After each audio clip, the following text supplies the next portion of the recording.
Hello everybody and welcome back to my channel. My name is Serrated Cucumber and it's taken a long time going through the recovery process, but I've finally emotionally processed episode 3 and I think I'm ready to talk about what I think that ending is going to lead to in terms of the fourth installment of Life is Strange 2.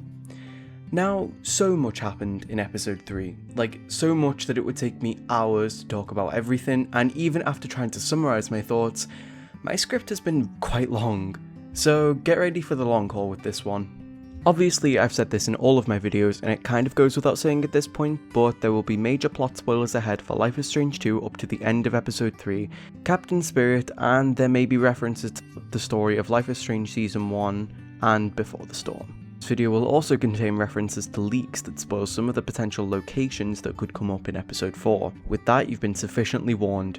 Get ready for this emotionally fueled rollercoaster as we cry over our losses and try to imagine a nicer world. So this video will mostly cover major predictions to do with Sean, which is actually easier than predicting what will happen to Daniel, since we know for sure what happens to Sean after episode 3. For a little recap, we see him cast onto the floor with a large shard of glass in his eye. The actual condition of the eye is unknown, but it's heavily implied that Sean will become blind in this eye. This sets up an interesting premise for episode 4, Sean walking alone on the road semi-blinded as we see in the teaser. The teaser that plays at the end of episode 3 is our only concrete piece of evidence so far at what episode 4 could bring, but given the direction of the story and some minor details given throughout episode 3, we can begin to piece together how Sean's journey will progress in the 4th episode.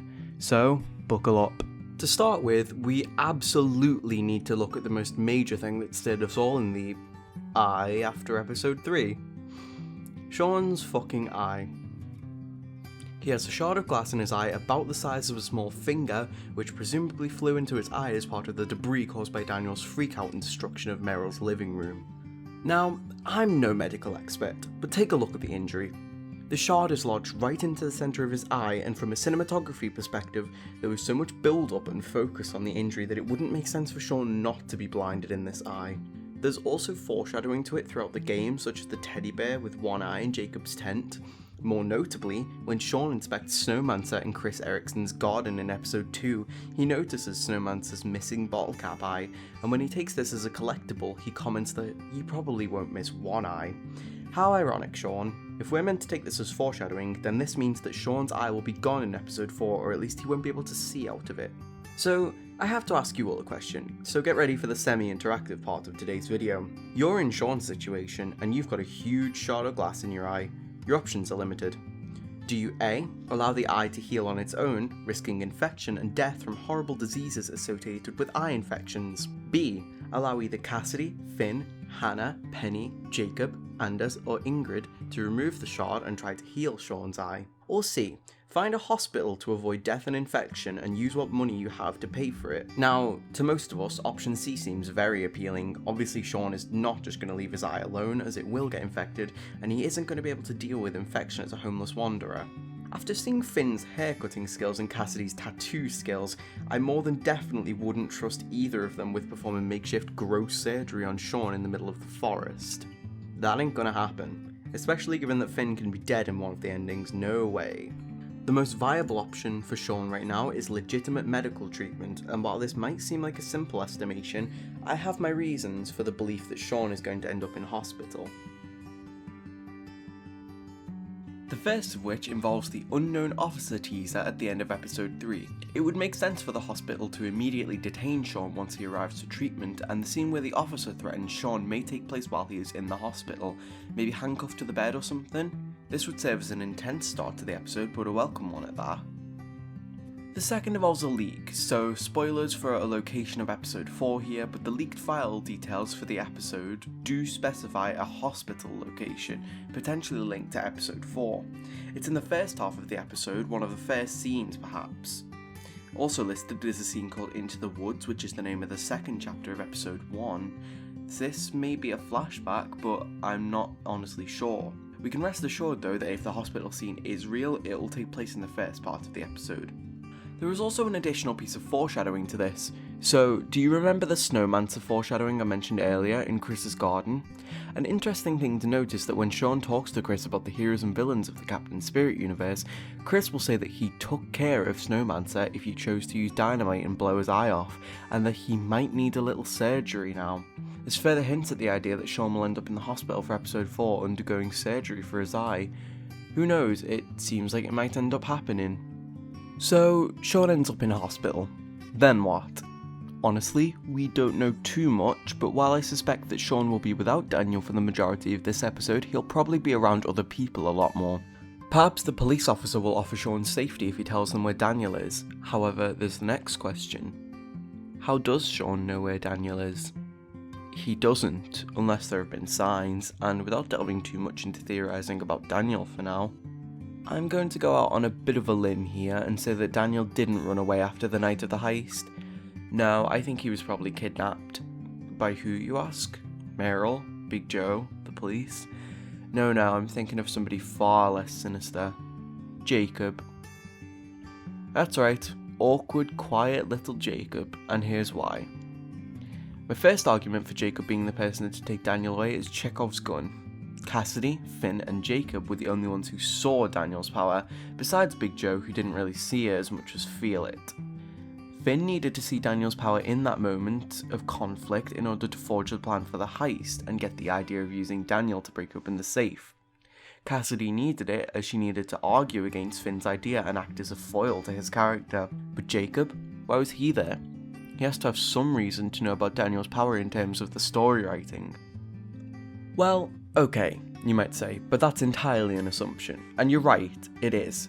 Until you consider what Jacob says when he tells the story of his worst memory at the campsite about halfway through the episode. That he left his religious commune in Haven Point because he wasn't a believer in his faith anymore. Which is all well and good, until you consider how disheartened he is by this. He openly says that he would go back to Haven Point, but only if he was given a sign from God.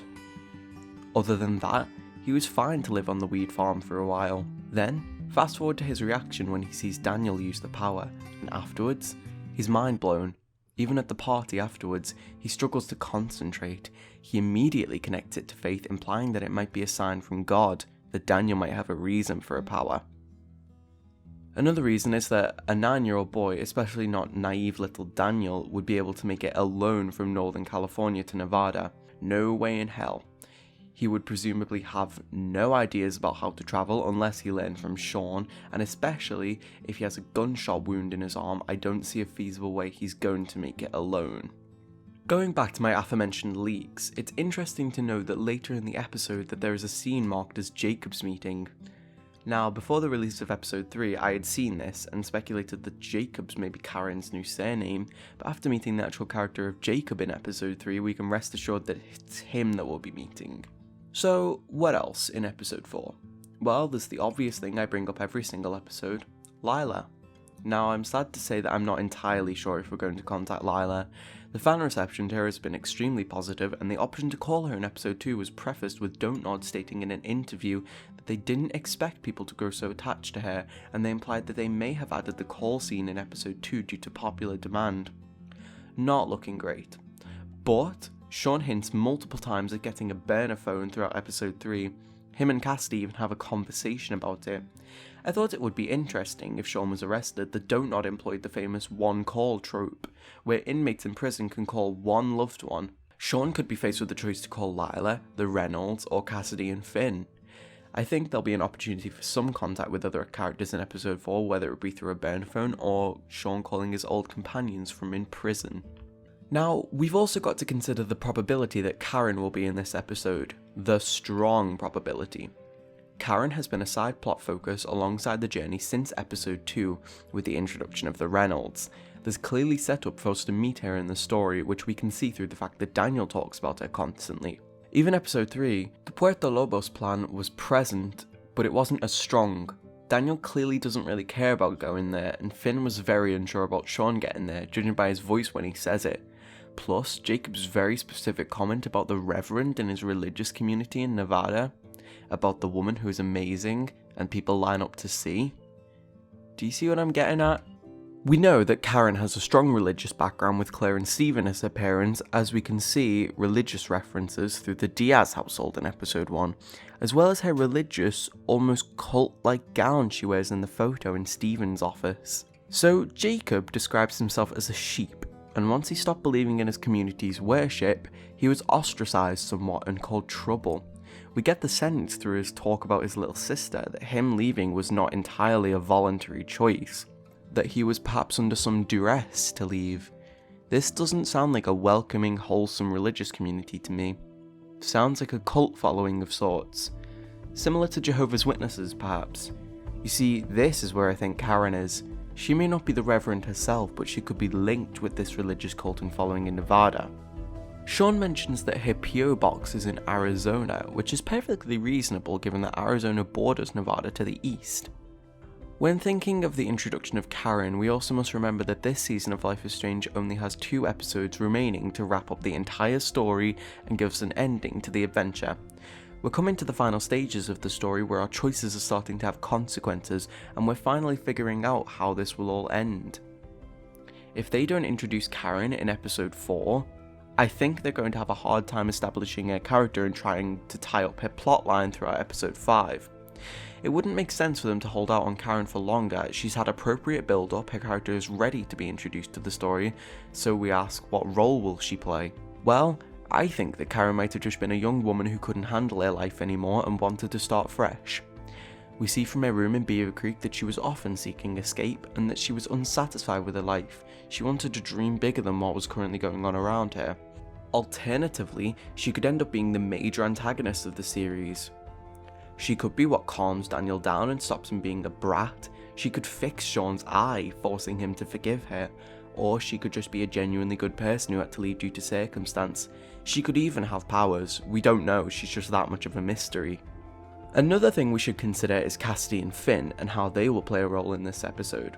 We see in the teaser that Sean has his backpack, so he must have definitely went back to the camp as this was where it was, in his tent. So did Cassidy and Finn help him? We can assume that Sean will at least have said goodbye to them, but maybe Cassidy or Finn could come with Sean, and they could be separated at the time of his arrest? This would make sense, as 2 separate versions of episode 4 wouldn't be necessary, just a few beginning scenes. So from a developmental point of view, I can see that happening. Plus, fan reception of Cassidy and Finn was very high, as most of you will know, so it makes sense that this would be implemented. So, a recap. Sean has most probably lost his eye and will go to hospital to seek treatment. There will be an opportunity to call minor characters, potentially Lila, Cassidy, Finn, or the Reynolds. Jacob will have likely taken Daniel back to a cult in Haven Point, Nevada. Karen will be linked to this cult and Sean will meet her in episode 4. We might start the episode with Cassidy or Finn or both. There will be a car ride scene and a motel scene. Update that at the time of writing there have been new leaks. We now have all of the locations revealed for episode 4 allegedly, and they go as follows. These may just be later versions of aforementioned locations, or they might be something new entirely. I'm not sure of order and take this with as much credibility as you would like. A city, docks, hospital, Whitechapel, church, car ride, motel, Jacob's meeting, and finally Haven Point. Ultimately, I'm excited for episode 4. That's the bottom line of it all. I really hope you enjoyed this shit show of ideas that somehow forms a cohesive video. I'm hoping that it made some sort of sense. Thank you very much for watching, and until the next episode where I'm crying because Don't Nod has upped the status quo for pain and suffering, I hope your summer is going well. If you enjoyed the video, feel free to like it or even subscribe for future content like this. I also have a Fiverr now where you can pay me £5 to say up to 250 words and you get free revisions. Just thought I'd throw that out there, a little bit of shameless self-promo. Link to that will be in the description. Also, follow me on Twitter, which is also linked in the description. You know what? I should probably stop self-advertising. But anyway, remember to keep your cucumbers rated and have a nice day. Bye!